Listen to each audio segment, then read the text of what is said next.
இப்போ எங்கள் அம்மா என்னை பார்த்து ஒன்று சொன்னாங்களே, நீலாம் ஏன் ஆடுற அப்படின்னு சொன்னாங்களே, அதனால ஒரு 200% எஃபர்ட்டோட போவேன். சோஷியல் மீடியா திறந்தா உங்களுக்கான எதிரான கருத்துக்களும் வந்துட்டு தான் இருக்கு. ஏன் இந்த மாதிரி படம் கொஞ்சம் அடக்க ஒடுக்கமா போட்டுட்டு நீங்க ஆடலாமே.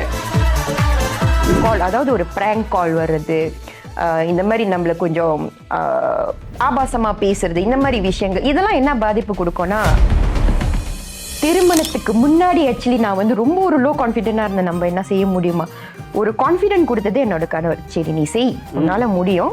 One of the example husband.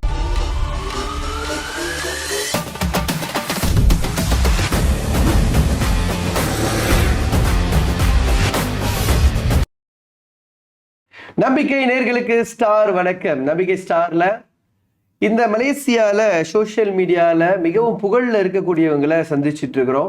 இன்னைக்கு நம்ம மிகப்பெரிய ஒரு நபரை தான் பார்க்க போறோம். ரொம்ப சின்னதா இருப்பாங்க, ஆனா அவங்களுடைய வளர்ச்சி என்பது மிகப்பெரியது. அவங்க சிறியதுலேருந்து அந்த வளர்ச்சியை நோக்கி பயணிச்சுட்டு இருக்கிறதுலேருந்தே நான் பார்த்துட்டு இருக்கேன்.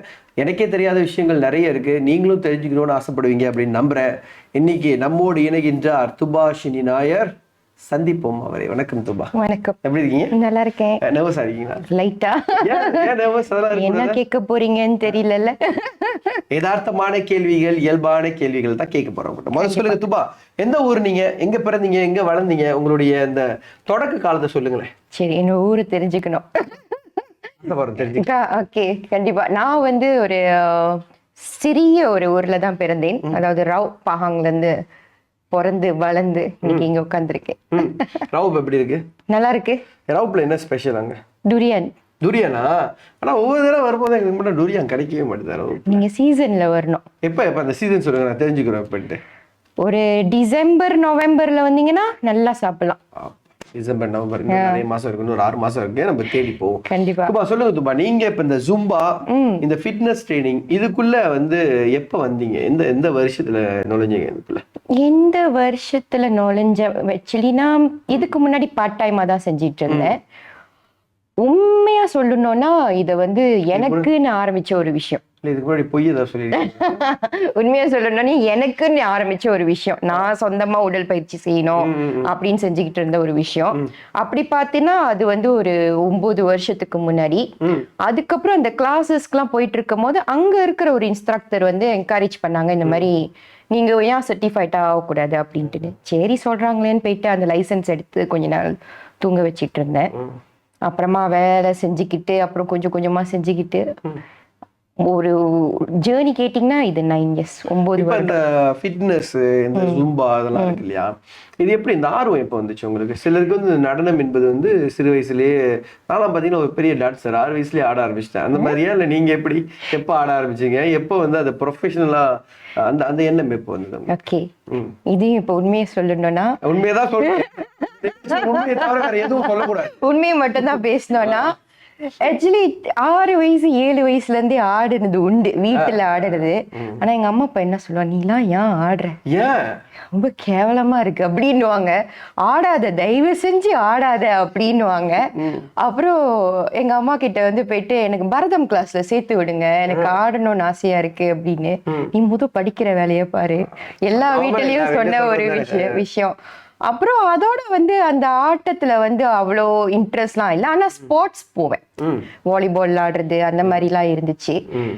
ஆடுறதுல எப்படி வந்து ஒரு இன்ட்ரெஸ்ட் வந்துச்சுன்னா, எஸ்பெஷலி இந்த ஜும்பா வந்து நான் வேலை செஞ்சுட்டு இருக்கும் போது இந்த கிளாஸஸ் எல்லாம் வந்து சம்டைம் காம்ப்ளிமெண்ட்ரியா ப்ரொவைட் பண்ணுவாங்க. ஸோ அங்க போயிட்டு ஜாயின் பண்ணிட்டு அப்புறம் நம்ம ஸ்ட்ரெஸ் ரிலீஸ் பண்றதுக்காக போன ஒரு விஷயம். அதுவே இன்னைக்கு என்னோட முழு டைம் வேலையாவே ஆயிடுச்சு. இப்போ இந்த ஜும்பான்றது வந்து இப்பதான் ஆரம்பிச்சிருக்கீங்க நீங்க அப்படின்னு வச்சுக்கலாமா? இல்ல, இது வந்து நான் அதான் நான் சொன்னேன்ல 9 வருஷமா செஞ்சிட்டு இருக்கேன். ஆனா சமூக ஊடகத்துலன்னா இப்ப ஒரு சிறிய காலத்துல ஒரு 4 வருஷம் வச்சுக்கலாம் நீங்க. எங்களுக்கெல்லாம் நாங்களாம் குட்டிக்காரன் அடிச்சா கூட எங்களுக்கு அவ்வளவு ஃபாலோவர்ஸ் வர மாட்டேது. நீங்க எப்படி டக்குறதுக்குள்ள ஃபாலோவர்ஸ் எடுத்துடுறீங்க? இந்த ரகசியத்தை சொல்லுங்க, எப்படி இதெல்லாம் நடக்குது? அந்த ஃபாலோவர்ஸ் ரகசியம் எனக்கு உண்மையாலே தெரியல. அது அப்படியே கத்துக்கிட்டு போன ஒரு விஷயம்தான். ஆனா நம்ம ஏதாச்சும் ஒரு வித்தியாசமா செய்யணும். அதாவது நான் எப்போதுமே போய் டான்ஸ் ஆடும் போது எனக்கு மற்றவங்களை பாக்குறப்ப இப்போ எங்கள் அம்மா என்னை பார்த்து ஒன்று சொன்னாங்களே, நீலாம் ஏன் ஆடுற அப்படின்னு சொன்னாங்களே, அந்த மாதிரி நம்மளை பார்த்து யாரும் கேட்டுறக்கூடாதுன்னு ஒரு மைண்டில் இருக்கும். நீ ஏன் ஆடுற அப்படின்ற அந்த ஒரு விஷயத்துக்கு வந்து அதனால ஒரு 200% எஃபர்ட்டோட போவேன். இப்போ நான் ஒரு 200% கொடுத்தாதான் என்னோட ஸ்டூடெண்ட்ஸ் ஒரு 100% கொடுப்பாங்க அப்படின்ற ஒரு விஷயம். அது எப்படியோ சோஷியல் மீடியாவில் அப்படியே எல்லாருக்கும் பிடிச்ச மாதிரி ஆணுச்சுன்னு நினைக்கிறேன். பிடிக்காத மாதிரியும் இருந்திருக்கு. இப்போ இந்த சோஷியல் மீடியாக்குள்ள வருவோமே, சோஷியல் மீடியாக்குள்ள வந்துட்டீங்க, நிறைய வீடியோ போஸ்ட் பண்றீங்க, டெய்லி உங்களுக்கு கிளாஸஸ் இருக்குது. ஆனா உங்களை சுத்தி பார்த்தா எல்லாருமே கொஞ்சம் வயதானவர்கள் மாதிரி இருக்கிறாங்களே. கண்டிப்பா உங்களை மட்டும்தான் ஃபோக்கஸ் பண்ணி வீடியோ எடுக்கிறதுக்கு ஒரு ஆளை நியமிச்சிருக்கீங்கன்னு நினைக்கிறேன் நானு. அப்படி ஒரு ஆளை நியமிச்சிருக்கீங்க. பக்கத்துல எல்லாம் பார்த்தா எல்லாமே வந்து இந்த வயது கொஞ்சம் கூட ஆனவங்க. எதுக்கு நான் கேட்கிறேன்னா, நார்மலி அவங்களாம் ரொம்ப வந்து வெக்கப்படுவாங்க இந்த மாதிரி வந்து வெளியில வந்து செய்யறதுக்கு. எப்படி அதை நீங்க வந்து அச்சீவ் பண்ணீங்க? அதை எப்படி அவங்க கிட்ட போய் சேர்ந்தீங்க இந்த விஷயத்த? இப்ப இந்த ஒரு விஷயம் வந்து எப்படி வந்துச்சுன்னா, இந்த மாதிரி ஆட்கள் இந்த கேட்டகரி ஆஃப் ஏஜை தான் கொண்டு வரணும்னு நினைக்கல ஆரம்பத்துல. ஆனா அப்படி ஒரு பிளான் இல்ல. ஆனா இப்ப வந்து நான் வந்து ஒரு பெண் அதனால நான் ஸ்டூடெண்ட்ஸ் எல்லாம் பாத்தீங்கன்னா எல்லாரும் பெண்கள் தான். அதிகபட்சமான பெண். அது ஏன் ஆண்களுக்கு சொல்லி தரக்கூடாதுன்னு ஒண்ணும் இல்ல. ஆண்கள் நடனமா? எனக்கு நடனம் வராது. நடனம் என்பது மெல்லினமானது அப்படின்னு போயிடுவாங்க. அப்படிதான் சொல்றாங்க. அப்புறம் வந்து உங்க கிளாஸ்ல நிறைய பெண்கள் மட்டும் இருக்காங்க, எனக்கு கொஞ்சம் ஷையா இருக்கும் அப்படின்ட்டுன்னு. அப்போ பெண்களுக்கு இருக்கிற ஒரு பெரிய பிரச்சனை என்னன்னா கான்ஃபிடென்ஸ். அதாவது தன்னை நினைச்சு அவங்களுக்கு வந்து ரொம்ப ஒரு லோ கான்ஃபிடென்ஸா இருப்பாங்க.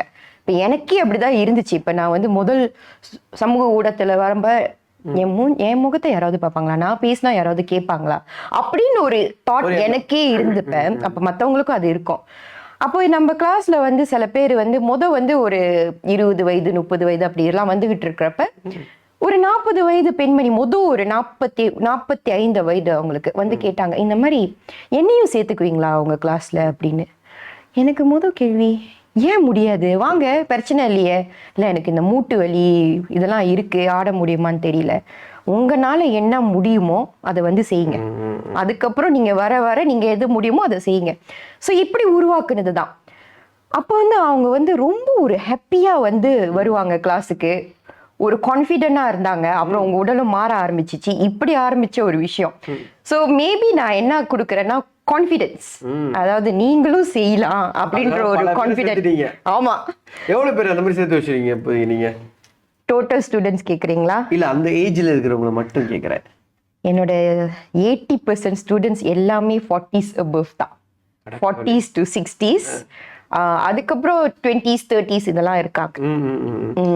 பட் இப்போ வந்து இந்த வயது கூட இருக்காங்க இல்லையா, அவங்க தான் வந்து ரொம்ப கரெக்டா அந்த டைமுக்கு வர்றது அதெல்லாம் கரெக்டா இருக்காங்களா அவங்க? இப்போ இல்ல வந்து இந்த யங்ஸ்டர்ஸ் பொறுத்த வரைக்கும் பாத்தீங்கன்னா ஒரு 3 நாள் போவோம், அதுக்கப்புறம் போதும் அப்படின்ற ஒரு எண்ணம் வந்துடும். இப்போ இவங்களுக்கும் அந்த ஏஜ் ஆனவங்களுக்கும் இருக்கிற இந்த டிஃபரன்ஸ் என்னன்னா, நீங்க பாத்தீங்கன்னா இப்ப 40 வயதுல தான் முக்காவாசி உங்க உடல் பிரச்சனை எல்லாமே உங்களுக்கு வர ஆரம்பிக்கும். எல்லாரும் சொல்லுவாங்களா 20 வயசுல வேற மாதிரி இருப்போம், 30 வயசுல வேற மாதிரி இருப்போம், 40 வயசுல வேற மாதிரி இருப்போம். இப்ப 40 வயசுல இருக்கிறவங்களுக்கு வந்து அந்த ஒரு விதமான ரொம்ப சோர்வு, ஒரு ஸ்டெமினா இதெல்லாமே எல்லாமே இருக்கும். ஸோ இதெல்லாம் எங்க போய் தேடுறது, என்ன பண்ணலான்னு தெரியாமலே செஞ்சுக்கிட்டு இருப்பாங்க. நிறைய விஷயம் செஞ்சுக்கிட்டு இருப்பாங்க. இல்ல சம்டைம்ஸ் வந்து என்னென்னமோ வாங்கிலாம் உட்கொள்வாங்க. ஏதாச்சும் நம்ம ஒரே நாள்ல அழகாயிரம் மட்டுமா, திருப்பியும் இளமை ஆகிற மட்டுமா அப்படின்றது. ஸோ இந்த ஃபிட்னஸ்ல வந்து நம்ம ஒரு ஃபிட்னஸ் இன்ஸ்ட்ரக்டரா நான் என்ன பண்றேன்னா, உங்களால ஸ்டார்ட் ஃப்ரம் ஸ்க்ராட்ச். உங்களாலே முடியும். இப்ப என்னால ஒரு 20 நிமிஷம் ஆட முடிஞ்சுன்னா உங்களால ஒரு 5 நிமிஷம் கூட ஆட முடியாதா? இன்னைக்கு ஒரு 5 நிமிஷம் ஆடுவீங்க, நாளைக்கு ஒரு 10 நிமிஷம் ஆடுவீங்க. இப்படியே போறதுதான். இன்னொன்னு, அவங்களுக்கு வந்து சில பிரச்சனைகள் இருக்கிறனால நான் கண்டிப்பா என் உடல் ஆரோக்கியத்தை பார்த்தே ஆகணும் அப்படின்ற ஒரு கட்டாயத்துக்கு தள்ளப்படுவாங்க. அதனால அவங்க இன்னும் ஃபிட்னஸ்க்கு வருவாங்க. இந்த இளமையா இருக்கிறவங்க எல்லாம் கொஞ்சம் ஜாலியா இருப்பாங்க. அதனாலதான் அது காரணம் நினைக்கிறீங்க நீங்க.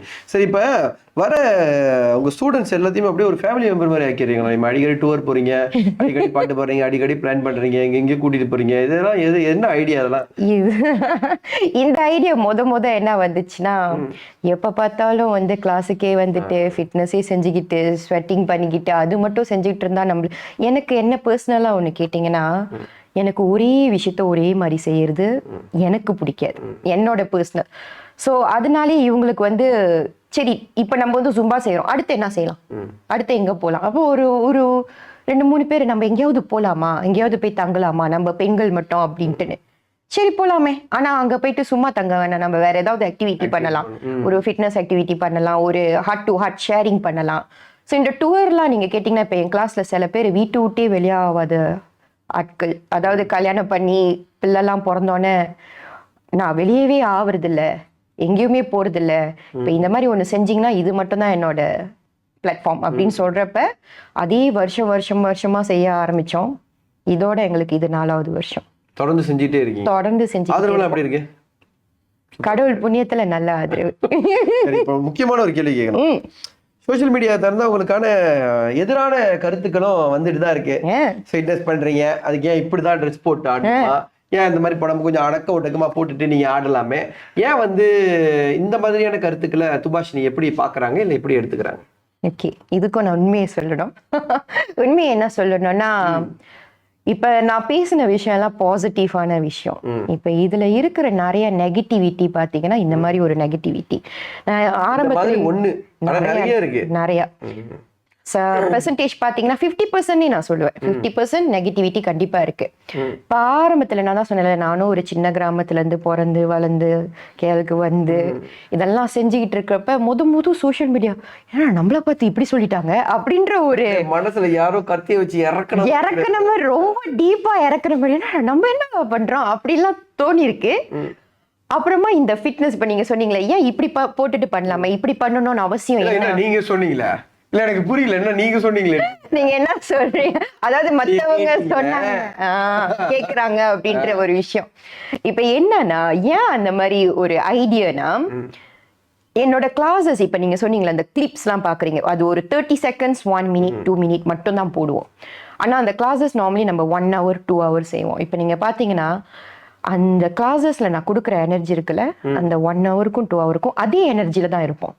நாங்க பாக்குற வீடியோட கரெக்ட் அதே தான் இருப்போம். அந்த ரொம்ப கேப்லாம் நம்ம கொடுக்க மாட்டோம். ரொம்ப போய் உட்காந்துட்டு அப்புறம் ஷூட்டிங் பண்ற மாதிரி தொடச்சிட்டு திருப்பியும் வந்து செய்யறது அது இல்லை, கண்டினியூவஸா போவோம். ஸோ இப்போ எனக்கு பர்சனலி வந்து அது ரொம்ப கொஞ்சம் ஹை எனர்ஜி, ஹை இன்டென்ஸ். அதனால என்னோட உடைகள் வந்து ப்ராப்பர் ஃபிட்னஸ் உடைய போட்டாதான் என்னால் அது பெர்ஃபார்ம் பண்ண முடியும். அது என்னோட பர்சனல் டிசையர். இன்னொன்று வந்து எனக்கு ஒரு பிளானிங் இருக்கு. அதாவது உடல் பயிற்சிக்கு நீங்க உடல் பயிற்சி உடைய தான் போட்டு வரணும். அதாவது எந்த இடத்துக்கு என்ன போடணுமோ அதை தான் போடணும். ஸோ என்னை பொறுத்த வரைக்கும் நான் அந்த உடைய அங்கதான் போடுறேன். அந்த உடைய போட்டுட்டு நான் கோயிலுக்கு போறது இல்ல வேற எங்கேயோ போறது இல்ல. அதனால என்னை பொறுத்த வரைக்கும் அது தப்பு இல்லை. ஆனா அதனால நெகட்டிவ் கமெண்ட் வர்றப்ப ஆரம்பத்துல வலிச்சிச்சு, அதுக்கப்புறம் நல்ல அழகான உடைய போட்டு ஆடுற பெண்மணிங்களுக்கும் கமெண்ட் வந்துகிட்டே தான் இருக்குன்ற பட்சத்துல நம்ம எதை நோக்கி போறோமோ அதை நோக்கி போறதே நல்லதுன்னு நினைக்கிறேன். நல்ல விஷயம் தானே, பரவாயில்ல, நல்ல முடிவு எடுத்திருக்கீங்க. கஷ்டப்பட்டு தான் எடுத்து. சரி, ஆரம்பத்துல இந்த நெகட்டிவிட்டி இந்த மாதிரியான விஷயங்கள், ஒரு பொண்ணு வந்து யாரும் பண்ணாத ஒரு விஷயத்த வந்து துறைக்குள்ள உள்ள நுழையும் பொழுது விமர்சனங்கள் எப்பொழுதும் அதுக்கான தயார் நிலையில தான் இருக்கும். நீங்க சொன்ன மாதிரி போட்டு ஆடினாலும் சரி, போடாம ஆடினாலும் சரி, நீங்க 4 பேரோட ஆடினாலும் சரி, தனியா ஆடினாலும் சரி, காமெண்ட் பேக் காமெண்ட் அப்படின்ற பண்ண ஐடியா இருந்தா அது வந்துதான் ஆகும். பெரும் பாதிப்பு அப்படின்ற விஷயங்கள் உங்க வாழ்க்கையில என்ன சந்திச்சிருக்கீங்க இதனால நீங்க? பெரும் பாதிப்புன்றது வந்து அந்த அளவுக்கு பெரிய பாதிப்பு எதுவும் இது வரைக்கும் வந்ததில்லை. ஆனா ஒரு சின்ன பாதிப்பு, அது வந்து பாட்டல் அப் சொல்லுவாங்கல்ல, ஒரு பாட்டல் அப். அதாவது முதல்ல ஆரம்பிச்சப்ப இந்த கமெண்ட் எல்லாம் வந்து அதான் நான் சொன்னல, எனக்கு ரொம்ப ஷாக்கிங்கா இருந்துச்சு. ஆக்சுவலி நான் ரொம்ப சர்ப்ரைஸ் ஆனேன், என்னடா இந்த மாதிரி கமெண்ட்லாம் ஆக்சுவலி சோஷியல் மீடியால இப்படிலாம் இருக்குன்ற டைஜஸ்ட் பண்றதுக்கே கொஞ்சம் டைம் ஆச்சு. அதுக்கப்புறம் வேற பாதிப்புகள் என்னன்னா, அது வெறும் கமெண்டோட நிப்பாட்டுறது இல்லை நம்மளுக்கு. ஏன்னா இப்ப என்ன பாத்தீங்கன்னா என்னோட ப்ரொஃபைல், என்னோட நம்பர் எல்லாம் பப்ளிக்ல இருக்கும். அதாவது என்னோட பிசினஸ் நம்பர் எல்லாமே. நிறைய கால்ஸ், அதாவது நிறைய வீடியோ கால்ஸ், இந்த மாதிரிலாம். ஆஃப் கோர்ஸ் இப்ப கூட நீங்க நம்ம இந்த ஸ்டுடியோக்கு வர்றதுக்கு முன்னாடி கூட ஒரு கால், அதாவது ஒரு பிராங்க் கால் வர்றது, இந்த மாதிரி நம்மள கொஞ்சம் ஆபாசமா பேசுறது, இந்த மாதிரி விஷயங்கள், இதெல்லாம் என்ன பாதிப்பு கொடுக்கும்னா, நம்ம ஒரு கோலை நோக்கி ஓடிட்டு இருப்போம், சம்டைம்ஸ் நம்மளுக்கு வேற மூட்ல இருப்போம், அவங்க அந்த மாதிரி பேசுறப்ப கோவம் அதிகமா வரும். அந்த எரிச்சல் அதிகமாக வரும். அப்புறம் ஏன் இதெல்லாம் நடக்குது, ஏன் ஏன் எனக்குள்ள நிறைய கேள்வி ஆரம்பிச்சு, ஏன் ஏன் ஏன் அப்படின்ற ஒரு விஷயம் வரப்ப இதுதான் நான் சந்திச்ச ஒரு சேலஞ்ச். ஸோ அந்த கேள்விக்கு நான் பதில் தேடி ஓடிக்கிட்டே இருந்தேன்னா என்னால் என் இலக்கை நோக்கி போக முடியாதுன்னு ஒரு கட்டம் தெரிஞ்சிருச்சு. அப்போ இலக்கில் ஃபோக்கஸ் பண்ணுறது better then focusing on this thing. இதுதான் என்னோட சேலஞ்சு.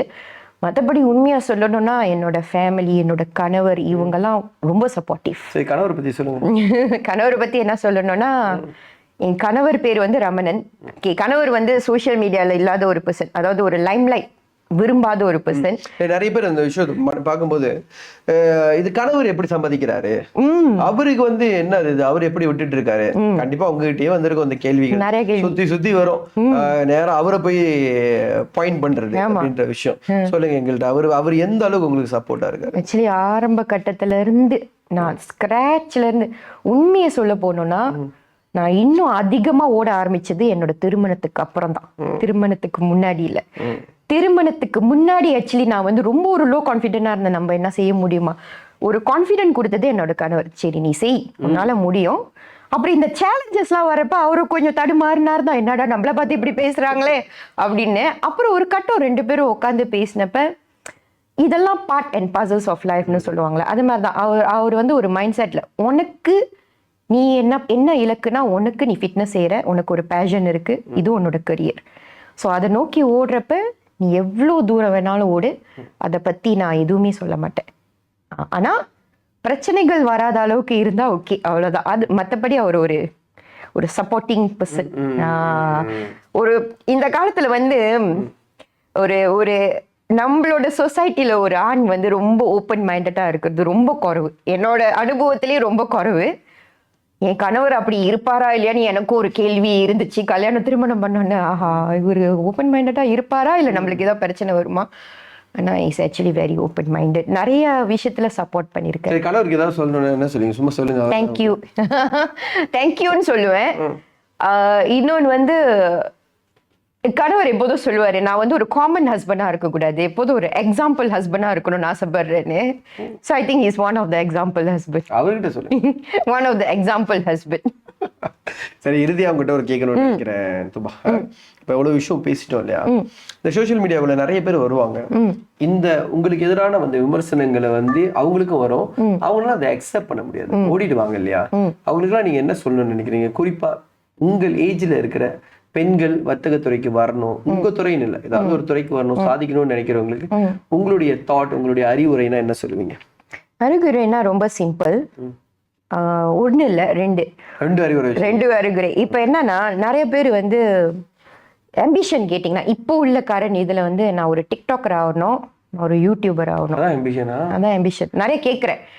அப்படி செய்யறப்ப எனக்கே வந்து கொஞ்சம் அதை வந்து ஆம்பிஷனா வச்சுக்கிறது தவறே இல்லை. ஆனா அதுக்கு நீங்க வர்றதுக்கு உங்களுக்கு ஒரு பேஸ் இருக்கணும். பேஸ்ன்றது நான் சொல்றது முதல் நாலேஜ் இருக்கணும், படிப்பு கண்டிப்பா இருக்கணும்.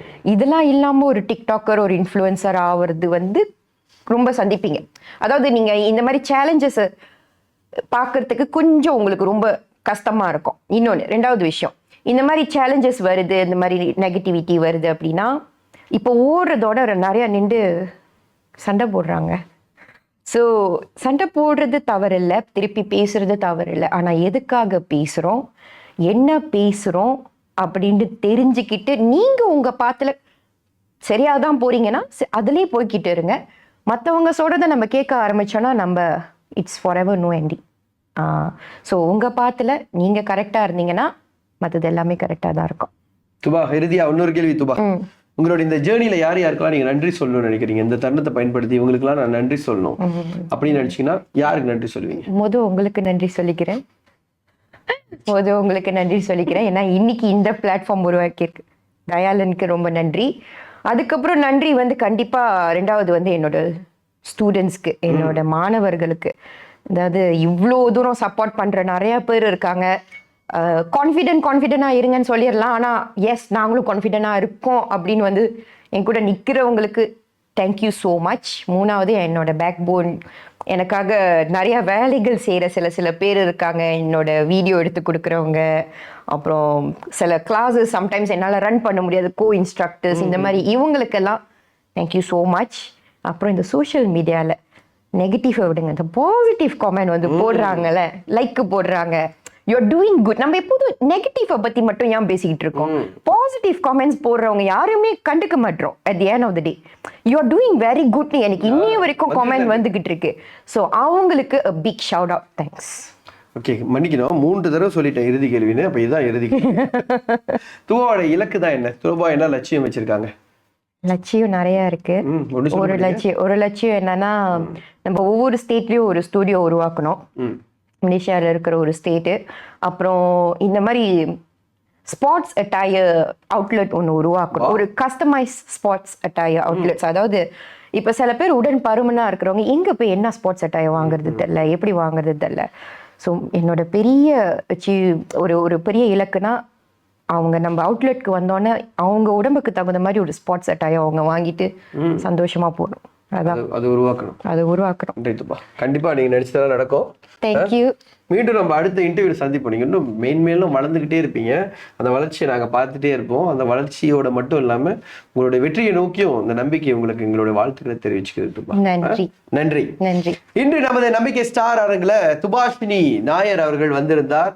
அவர் ஒரு ஃபிட்னஸ் ட்ரெயினர், ஜும்பா நடனம் சொல்லி தராங்க. எந்த வயதுன்றது பார்க்கறது இல்லை. பெண்கள் எந்த ஒரு வெக்கமும் இல்லாமல் கூச்சமும் இல்லாமல் வெளியில வாங்க, உங்களுக்கான எதிர்காலம் உங்களுக்கு காத்துக்கிட்டு இருக்கு அப்படின்றதுக்கு துபா மாதிரியான நபர்கள் வந்து என்னைக்குமே ஒரு நல்ல எடுத்துக்காட்டாக இருந்திருக்கிறாங்க. இது என்னால் முடியுமா அப்படின்னு யோசிச்சுட்டு இருக்கிற நேரத்தில் தன்னுடைய முழு நேர வேலையை விட்டு முழுமையாக இதில் இறங்கி இன்னைக்கு வந்து இதுவும் ஒரு மிகப்பெரிய ஒரு தொழில்துறை தான், இதுலேயும் சாதிக்க முடியும் அப்படின்றத முன்னெடுத்து சென்றுட்டு இருக்காங்க. அது மட்டும் இல்லாமல் இலக்குகள் என்பது மிகப்பெரியதாக இருக்கின்றது. அந்த இலக்கை நோக்கி அவர் வெற்றி பெறட்டும் என்ற வாழ்த்துக்களோடு உங்களிடமிருந்து அன்பு வணக்கம் கூறி விடைபெறுகிறேன். தயாளன் சண்முகம். மீண்டும் சந்திக்கும் வரை வணக்கம்.